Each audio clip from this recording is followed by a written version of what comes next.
پروردگارا، آسمان تو ابریست، اما چشمان یعقوب است که می‌بارد. راحیل 11 سال است که منتظر این فرزند میباشد. 11 سال است نیش و کنایه زنان فدان را میشنود و تحمل میکند. چقدر به او نازا گفتند، چقدر او را عقیم و بی ثمر خواندند.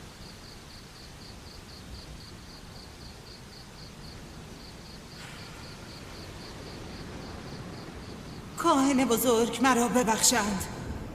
امشب برای یعقوب و خاندانش خوابها دیدم. مرا تنها بگذارید.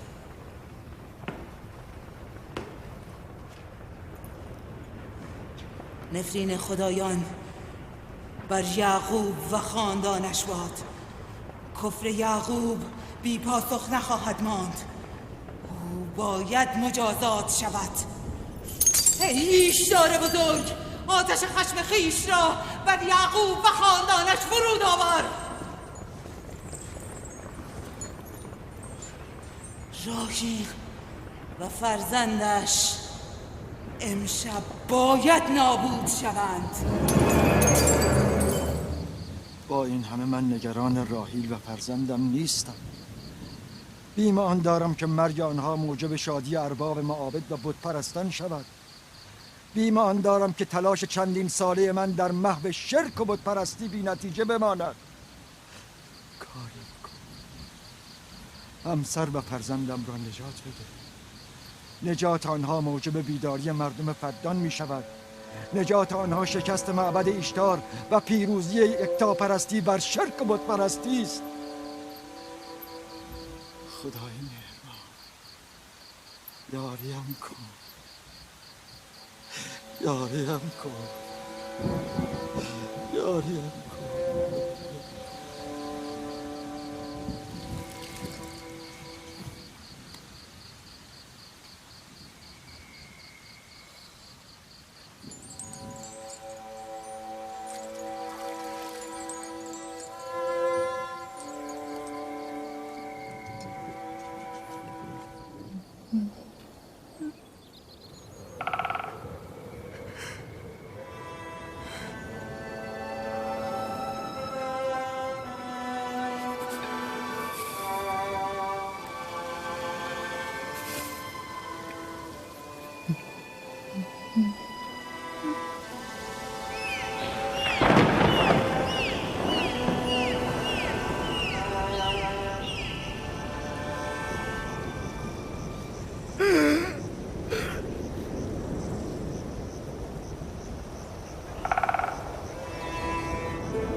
این وقت شب این نور چیست؟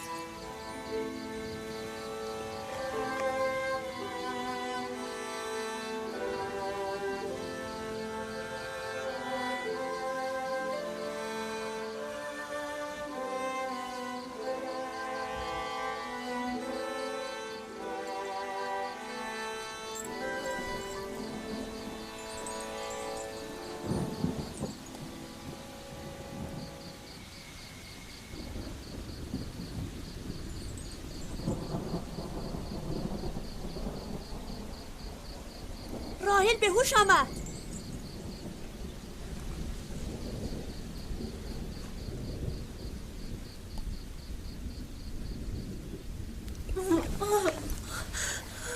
دوباره شروع شد.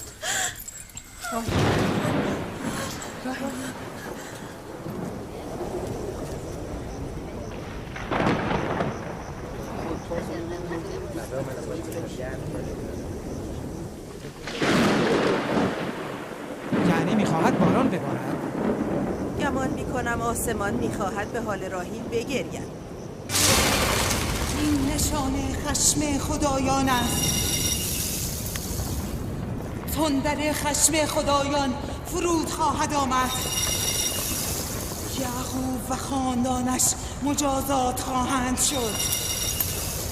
ای ایشتار بزرگ، از حریم خدایان دفاع کن. خشمت را بر خاندان یعقوب فرود آور.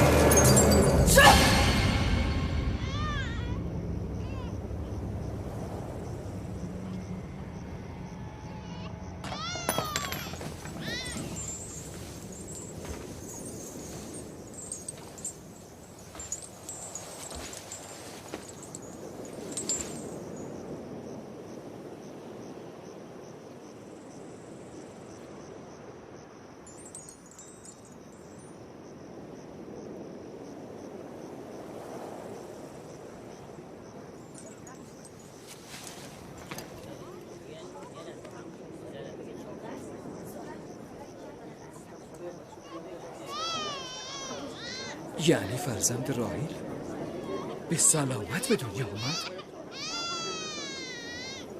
پس نفرین ایشتار، جادوی ایستر.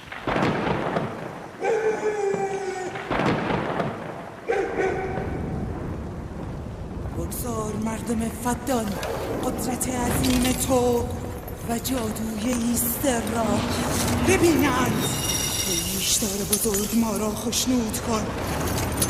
بگذار تا دوستان تو ضعف و زبونی خدای یعقوب را ببینند.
درود بر نبی خدا. درود خداوند بر همه شما بود. قدم نورسیده مبارک. مبارک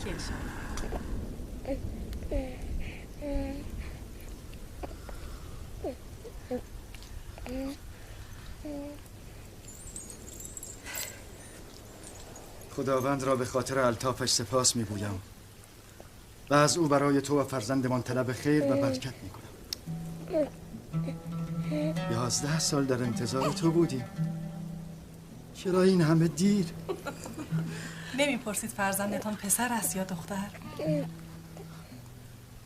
یوسف اسم پسر است یا دختر؟ از کجا دانستید؟ چه کسی به شما گفت؟ همان که ساعتی پیش مژده ورودش را به من داد.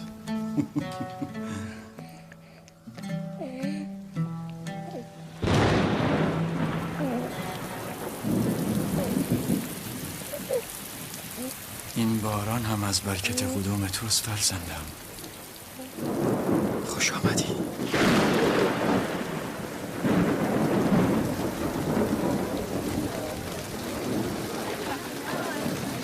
راحیل و فرزندش به سلامت هستند. آره باران چه کار؟ باران را بنگر که قحطی را از فقدان می‌زداید. چرا متوجه نیستی؟ باران همزمان با تولد فرزند راحیل و یعقوب باریدن گرفت.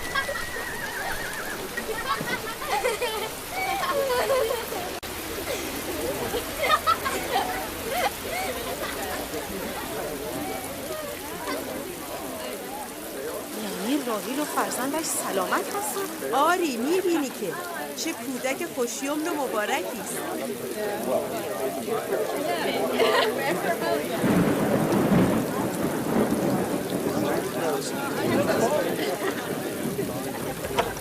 مردم چرا ایستاده اید؟ گوسفند و شتر قربانی کنید، بدان را آذین ببندید. از خدای یعقوب باید سپاسگزاری کرد. امروز روز حیات مجدد دختر من و پایان قحطی بدان است.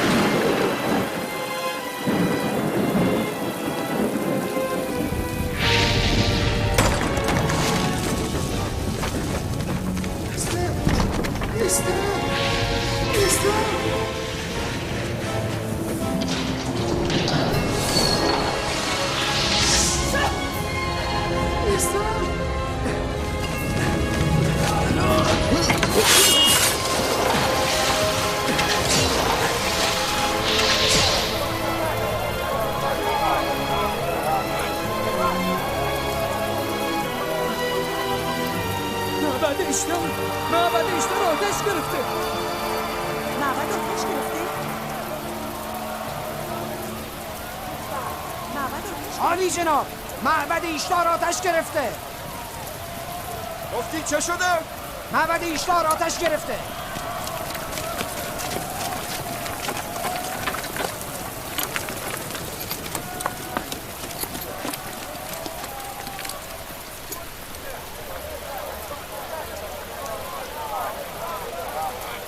یعنی چه اتفاقی افتاده است؟ با من بیایید.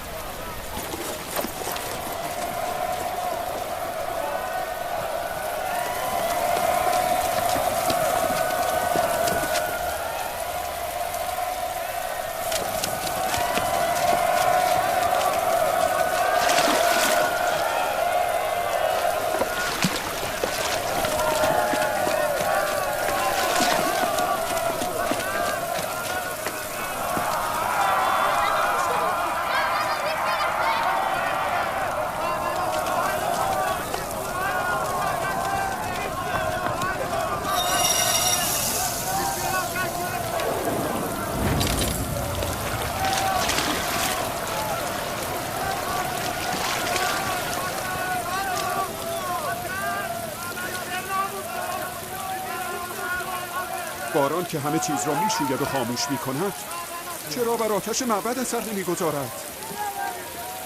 این عجیب نیست؟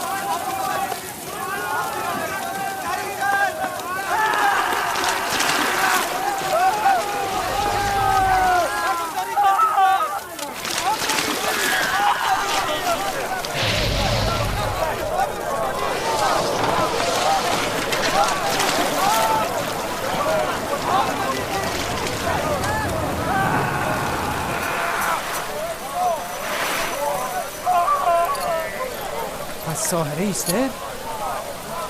اون در میان شعله های آتش بود، نتوانستیم نجاتش دهیم. ساحره سوخت. ساحره ایستر سوخت. یعنی ایستر هم باید بسوزد؟ نمیشود برای اون کاری کرد. مگر آتش کاهنه معبد رو هم میسوزاند؟ معلوم است او که از خدایان نیست، او هم میسوزد. این بود خدای قدرتمند اشتار؟ خود و کاهنانش در آتش سوختند و توان دفاع از خود را نداشتند. ایستر که میگفت راهیل و فرزندش نابود خواهند شد. چه شد؟ اینکه خودش نابود شد. چه نخودم؟ کجا؟ میروم به خدای یعقوب ایمان بیاورم.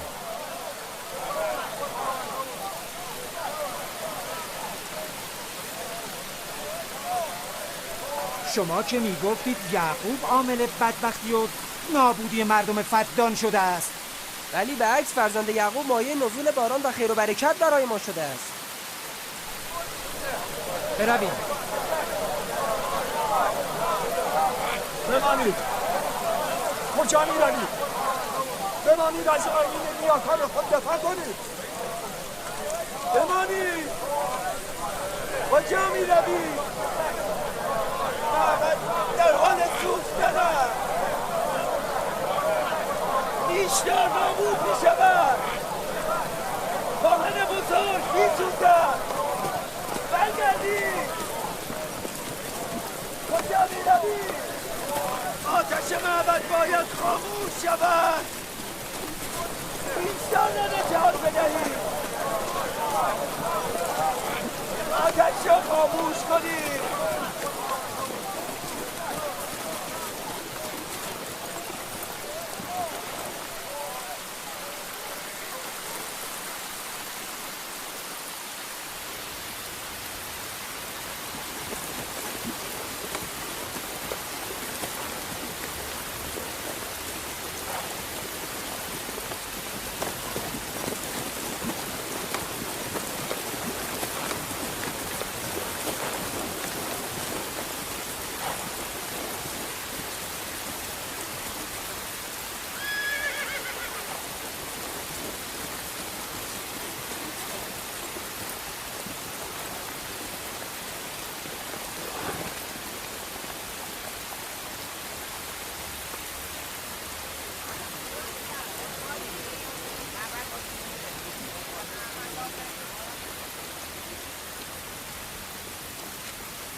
گویا باران رحمت الهی جسم و جان این مردم هر دو را تطهیر کرده است. به یمن قدوم فرزند شما باران به فدان می‌بارد. او را به ما نشان نمی‌دهید؟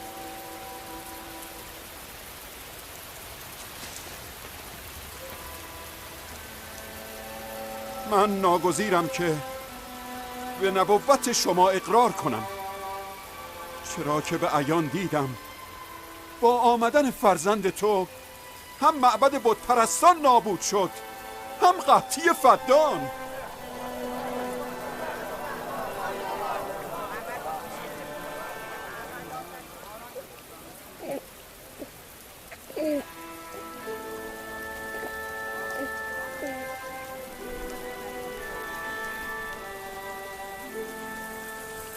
قدوم یوسف مبارک است، اما آن که معبد ایشتار را نابود کرده و باران بر فدان نازل نموده خدای من است، خداوند یکتا. نمیخواهید او را ببینید؟ من و همسرم خدای تو را دیده بودیم. امشب مردم فدان نیز دیدند، هم قدرت بی انتهای خدای تو را، هم ذلت و زبونی خدایان خیش را. اینک آمده هم که به خداوند یکتا ایمان آورند. ای نبی خدا، ای نبی خدا، قلوب اینان را با نور ایمان منور گردان. آیا همه شما بر کلام فارس هستید؟ با من بگویید. ما از همه خدایان سرد و سنگی و دیگر خدایان زمینی بیزاری می جوییم و به خداوند یکتا ایمان می‌آوریم. خداوند آسمان ها و زمین و به همه پیامبران و فرستادگانش ایمان می‌آوریم و از فرامین آنها اطاعت می‌کنیم.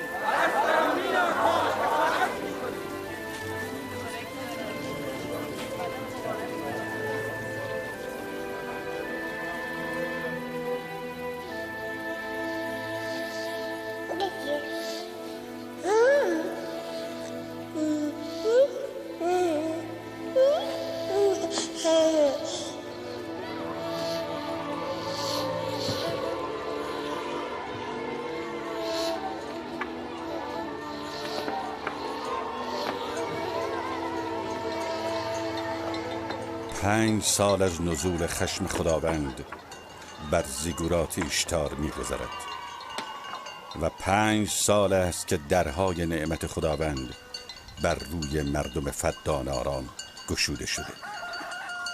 راحیل همسر محبوب یعقوب نبی و مادر یوسف در انتظار فرزندی دیگر به سر میبرد. یوسف. بله مادر. امروز با پدر به صحرا میرویم. باشد مادر، من خوشحالم. برویم.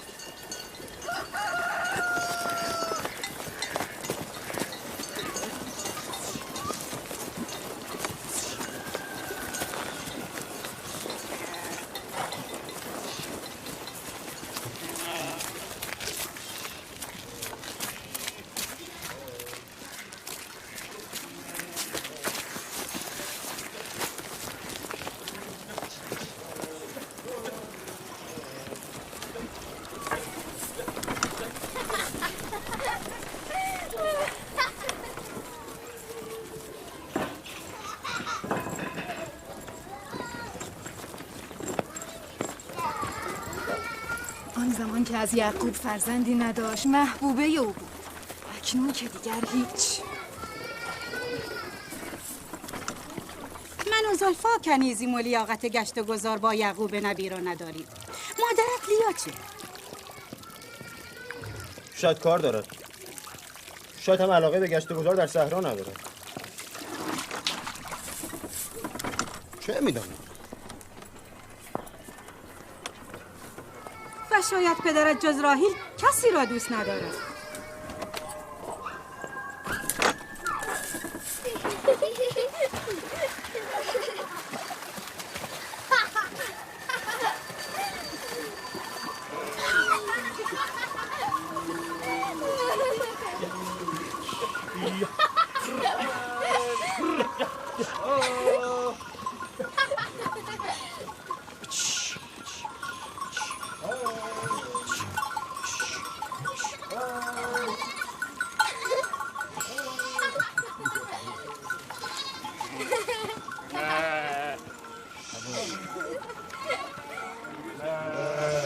سال پیش اولین ملاقات من با شما کنار این چاه بود. من آن روز فهمیدم که شما پسر عمه من هستید.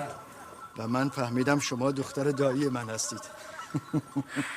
آغاز عشق و علاقه ما به یکدیگر از همان روز بود. پدرم اسحاق و مادرم ربقه مرا به سوی تو هدایت کردند. برویم بچه‌ها رفتن.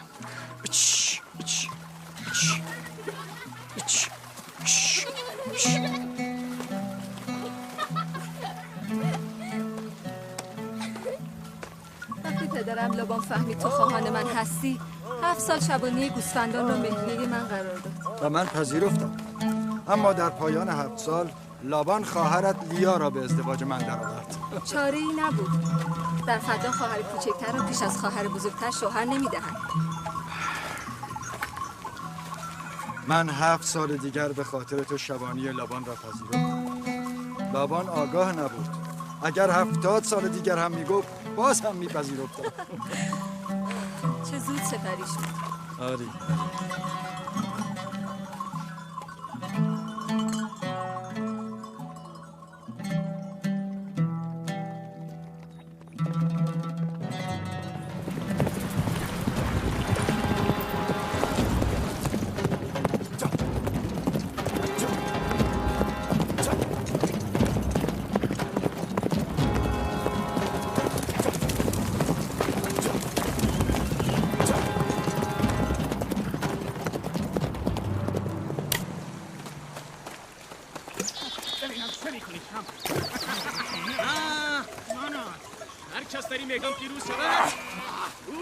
قصد دارم به زودی به زادگاه هم کنعان بازگردم.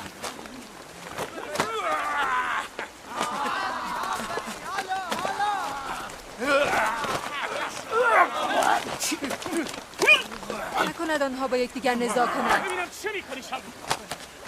نگران نباش. آنها زور آزمایی میکنند. معتقدن هر کس قوی تر از دیگران باشد جانشین من است.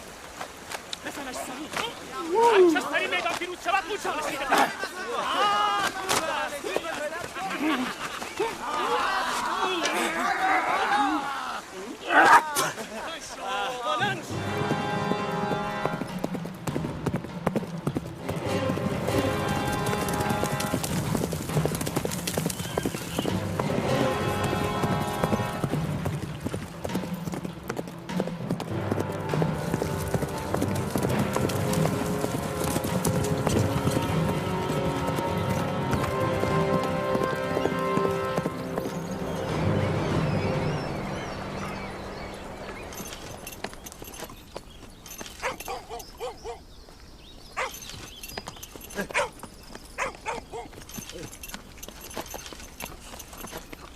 یعقوب نبی را میشناسی؟ فرزند اسحاق پیامبر؟ او و فرزندش مایه خیر و برکت فدانند. آری میشناسم. کجا میتوانم او را بیابم؟ دایی او لابان فرماندار است، نزد او.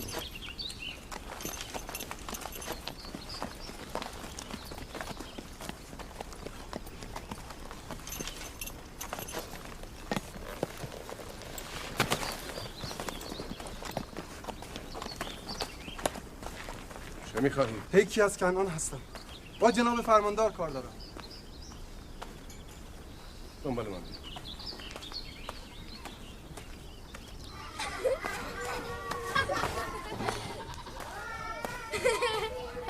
دینه جان بیا دخترم.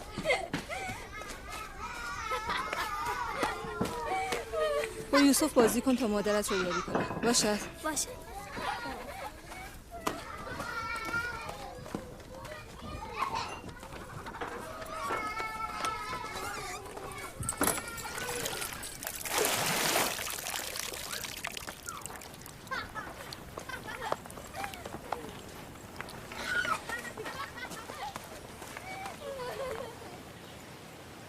راهی خبری است؟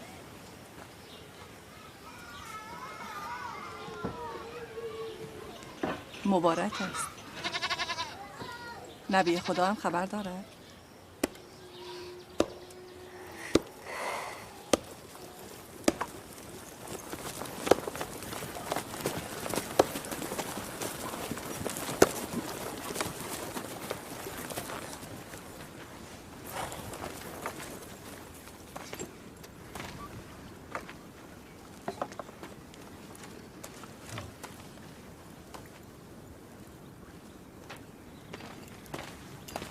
سلام پدر بزرگ. سلام پدر بزرگ. سلام پدر بزرگ. سلام پدر. خوش آمدی. سلام. چه شده یادی از ما کردی؟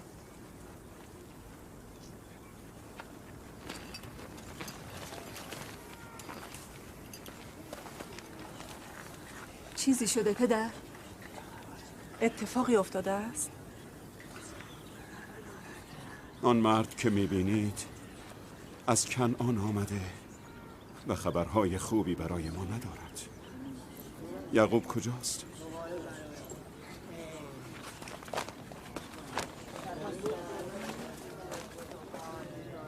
به به دایی خوبم لابان. چه شده؟ راه گم کرده ای؟ اگر چه تلخ است اما میدانم تحمل شنیدنش را داری.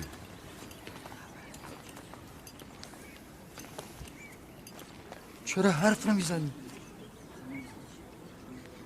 پدرت اسحاق نبی دار فانی را ودا گفته.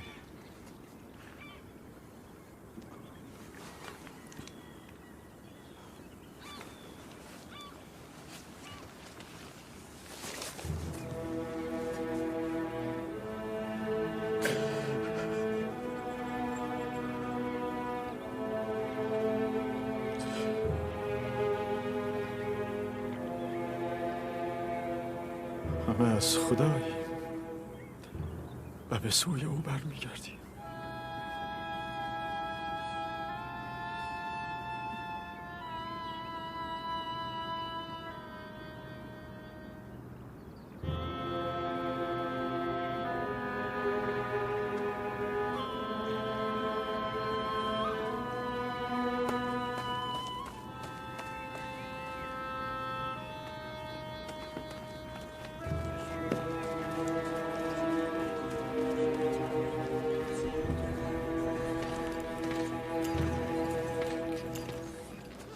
تصمیم شما چیست پیامبر خدا؟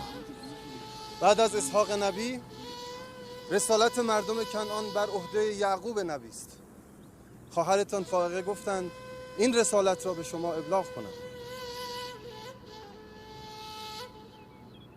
یعنی باید بروید؟ مرگ حقیقتی است که همه را در بر میگیرد و هیچ کس را از آن گریزی نیست، حتی اولیا و انبیای الهی. از همدردی همه شما سپاسگزارم و از خداوند برای خود طلب صبر و بردباری میکنم. ای نبی خدا، اگر ما عهد کنیم که از فرامین شما اطاعت کنیم، آیا در فدان خواهید ماند؟ من مردم فدان را دوست دارم و ترک شما برایم سخت است. این به اراده من نیست. من به خواست خود نمی روم که به خواست خود بمانم.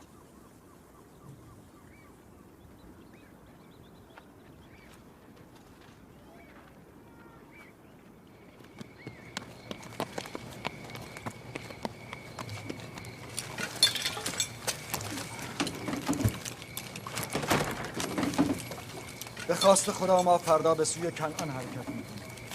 ما آماده. ما هم آماده.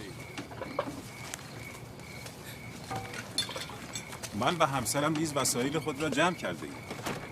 شما دیگر کجا؟ با شما به کنعان. ما تا عمر داریم از نبی خدا دست بر نمی‌داریم. شما نمی‌توانید با ما بیایید. بهتر از همینجا در فدان بمانید. خانه و کاشانه من جای خوبی برای زندگی شماست. ولی من زندگیم را مدیون شما هستم. ما عهد کردیم تا عمر داریم خدمتکار شما باشیم. همسر و بستگانت به تو نیاز دارند. اینجا وطن شماست و شما هیچ دینی نسبت به من ندارید. بهتر از همینجا بمانید.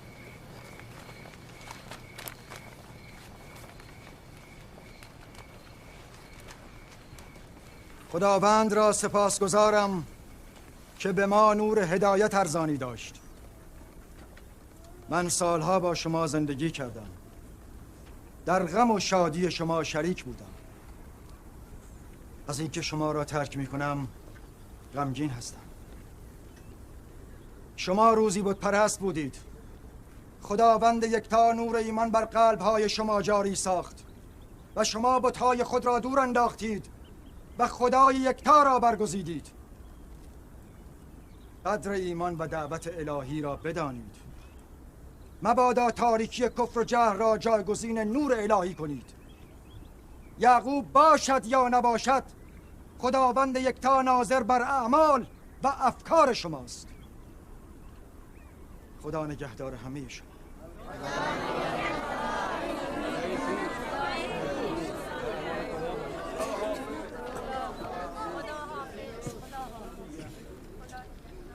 تو در این سالهای طولانی شبانی برای من مزدی دریافت نکردی. از خود نه ثروتی داری و نه گله گوسفندی. من نیمی از گوسفندانم را به تو و دخترانم هدیه می کنم. امیدوارم امورات شما با این گله اداره شود. سپاسگزارم. خداوند به شما خیر و برکت فراوان دهد. سپاسگزارم پدر. خداوند به شما خیر دهد. این حق یعقوب است. من باید پس از سالها زحمت از او قدردانی کنم.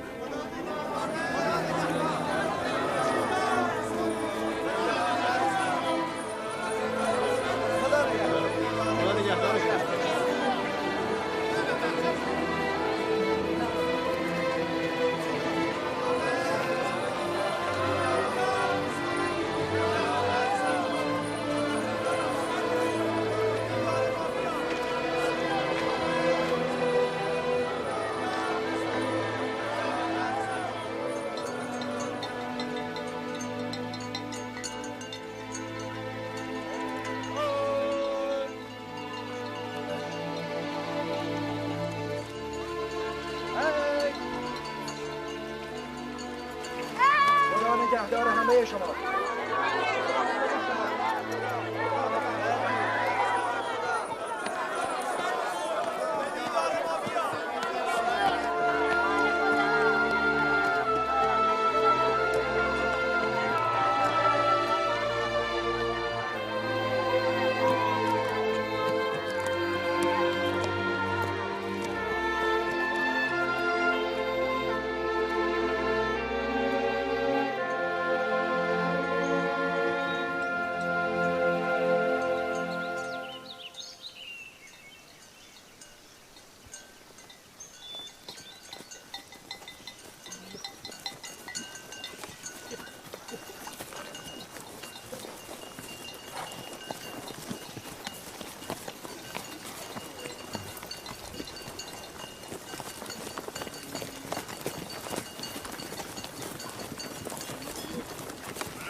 خوشحاله؟ چرا بلهه و زلفا نسبت به مادرم راهی حسادت میکنن؟ این را چه کسی به تو گفت؟ همه میگوین یهودا خودش از زبان بلهه و زلفا شنیده بود. کودکان نباید در این امور دخالت کنند. اما حال که سوال کرده ای پاسخ میدهم. بلهه در ابتدا کنیز مادرت راهیل بود. راهیل چون صاحب فرزندی نمیشد، بلهه را به پدرت هدیه داد تا از طریق او هم صاحب فرزند شود، هم علاقه پدرت را نسبت به خود حفظ کند. بلهه دان و نفتالی را به دنیا آورد و نزد راهیل و یعقوب بسیار عزیز و مورد احترام شد. حال طبیعی است که با به دنیا آمدن تو بلهه فکر کند که دیگر آن جایگاه سابق را ندارد و همین موجب حسادت او شده باشد. آیا زلفا کنیز شما بوده؟ آری. پس از اقدام راهیل من نیز کنیز خود زلفا را به پدرت هدیه دادم. نمیخواستم در جلب محبت پدرت راهیل بر من پیشی بگیرد. زلفا نیز جاد و عشیر را به دنیا آورد.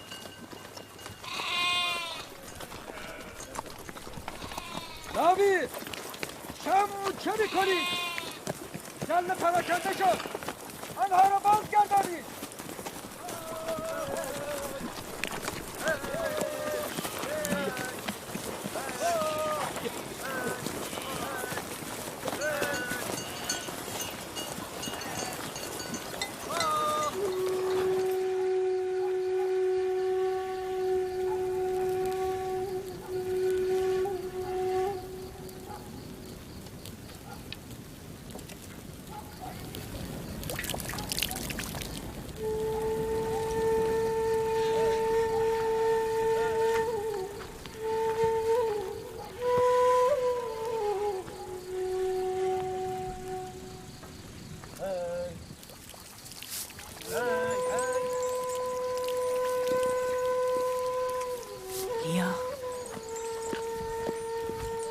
فکر نمی کنی که یعقوب بیش از حد جایگاه راهیل را عزیز می دارد؟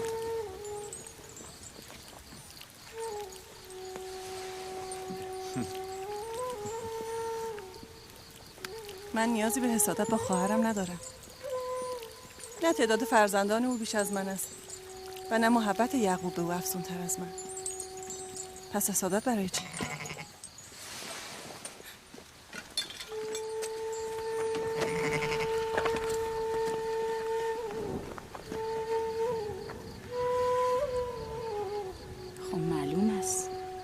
که رأی خواهرش را به ما نخواهد داد.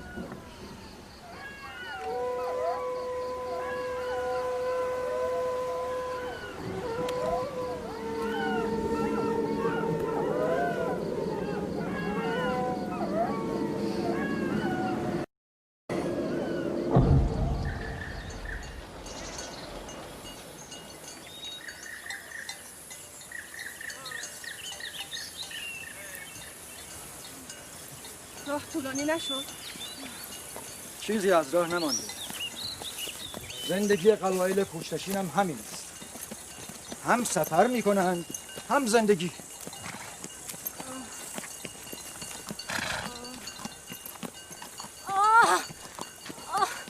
لیا تا کنان چقدر راه است؟ تقریبا 3 فرسنگ. میتوانی تحمل کنی؟ نمیتوانم.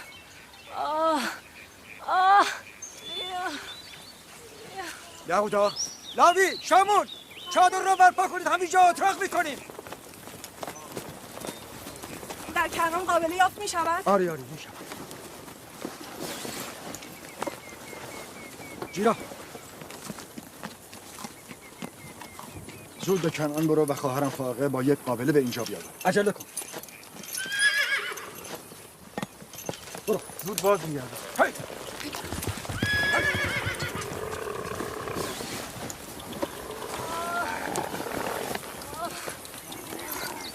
بیا تحمل کن خواهرم. راهی کمک کن. آرام مواظب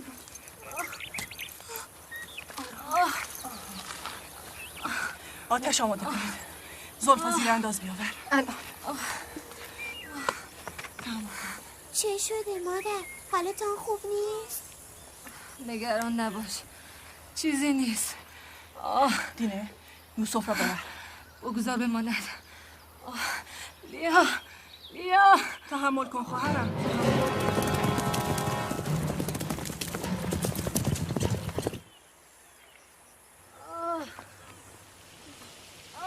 مادر رهایم کن.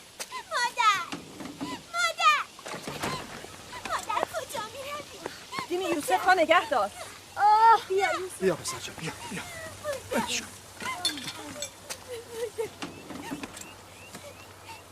چه شده پسرم؟ یوسف تو نباید بروی. پدر من برای مادر میترسم. چرا پسر جان؟ اتفاقی نیفتاده؟ نگران نباش.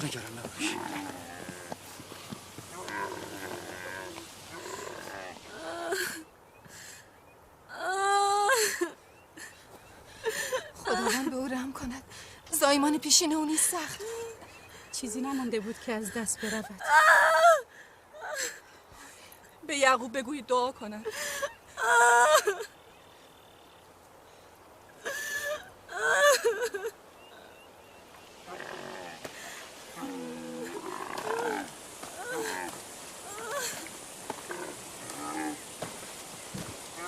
چه شد؟ راحیل حالش چطور است؟ هنوز خبری نیست. لیا گفت برای راحیل دعا کنید. حال او چندان مساعد نیست. اگر بتواند قدری تحمل کند قابل از راه میرسد. بروید مراقبش باشید. پدر آیا مادر میخواهد از پیش ما برود؟ چه کسی این را به تو گفته؟ او میخواهد برای تو برادر بیاورد. اما من میترسم. نترس پسرم، نگران نباش. دینه برو با برادرت بازی کن.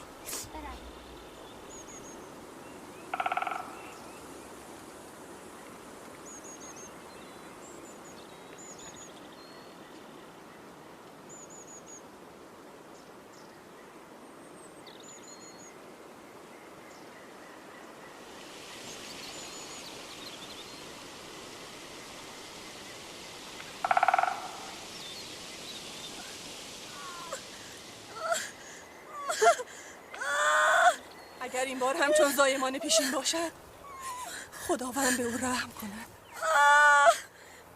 مشکل بتواند جان سالم به در ببرد. نمیتوانی نفوس بد نزنی؟ جغد شوم.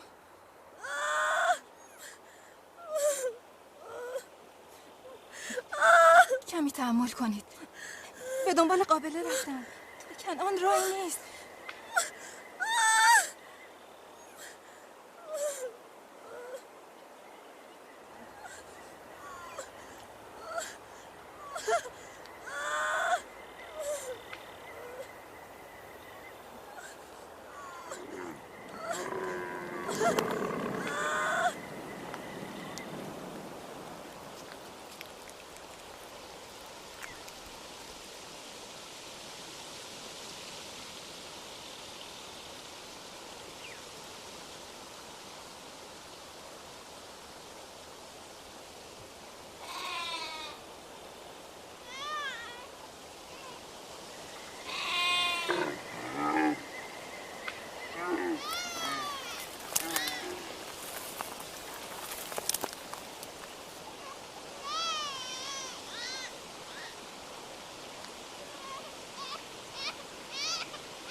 فرزندانم باش، مراقب فرزندانم باش.